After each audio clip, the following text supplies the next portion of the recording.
Good morning বন্ধুরা, সবাই কেমন আছেন? আশা করি ভালো আছেন। আর আজকে দেখুন আমি একদম স্নান টান সেরে নিয়েছি সকালবেলায়।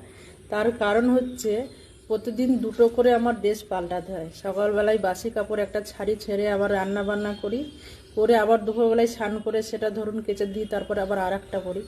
দুটো করে প্রত্যেকদিন আমাকে ছাড়তে হয়। এই দুটো দুটো করে আজকে 5 দিন হলো, 5 দিনে 10খানা ড্রেস বেরিয়েছে। এবার সেগুলো তো ধুইনি, মানে এত বৃষ্টি, মেলার জায়গা নেই বলে ধুইনি, সব ওই ঘরে ঢিপ করে রেখে দিয়েছি।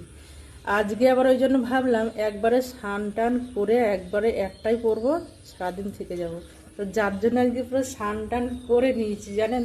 তো বন্ধুরা, স্নান টান যাক সারা হয়ে গেছে, এখন ঠাকুর পুজো দেবো। আর কর্তাকে পাঠিয়েছি বাজারে, কর্তাকে বাজারে পাঠিয়েছি। তার কারণ মাছ নেই, মাছ শেষ হয়ে গেছে। আমি বললাম ঠিক আছে, তাহলে তুমি বাজারে যাও। বাজারে আমি কি মাছ নিয়ে আসে না নিয়ে আসে জানি না, তো সে গেছে এখন। আজকে একটু বেলায় রান্না করব, তার কারণ মানে কর্তার তো কাজ নেই, ও যাবে না আজকে। আর ছোট ছেলেটা তো বাড়িতেই আছে, আর বড় ছেলে বেরোবে। বড় ছেলে 12টায় যাবে। তো রান্না বান্না বসাবো, এখন একটু পুজো দিয়ে নেব। তো চলুন পুজোটা দিয়ে নিই।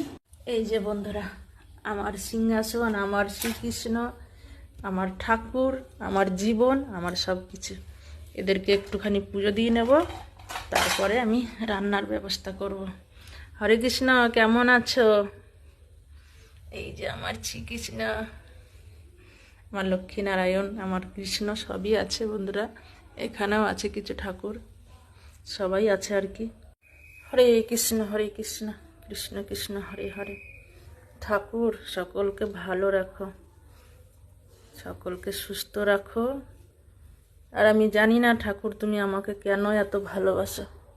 আমি তো তোমাকে এত ভালোবাসতে পারি না, তাহলে তুমি কেন এত ভালোবাসো আমাকে আমি জানি না। কতবার পরীক্ষা নেব তোমার আমি, মানে কি বলবো। আমার প্রতি যদি কেউ একটু অন্যায় করে আমি সহ্য করতে পারি, কিন্তু তুমি সহ্য করতে পারো না কেন, আমি সেটাই বুঝতে পারি না। আমি জানি তুমি একটুও সহ্য করো না আমার প্রতি যদি একটু অন্যায় হয়। কেন, আমি তো হাতে নাতে প্রমাণ পাই, দেখি তাদেরকে তুমি কিভাবে শাস্তি দাও। তো যাই হোক ঠাকুর, আমি তাদেরকে ক্ষমা করে দিয়েছি, যারা আমার সাথে অন্যায় করেছে দিনের পর দিন আমি তাদেরকে ক্ষমা করে দিয়েছি। তাই আমি চাই তুমিও তাদেরকে ক্ষমা করে দাও ঠাকুর, ক্ষমা করে দাও। আমার কষ্টটা আমি ভুলে গেছি, আমার আর মনে নেই, শুধু এটাই বলবো তুমি যেন তাদেরকে ক্ষমা করে দিও। হরে কৃষ্ণ কৃষ্ণ কৃষ্ণ হরে হরে, হরে কৃষ্ণ কৃষ্ণ কৃষ্ণ হরে হরে। হে কৃষ্ণ করুণা সিন্ধু দীনবন্ধু জগৎপতি গোপীনাথ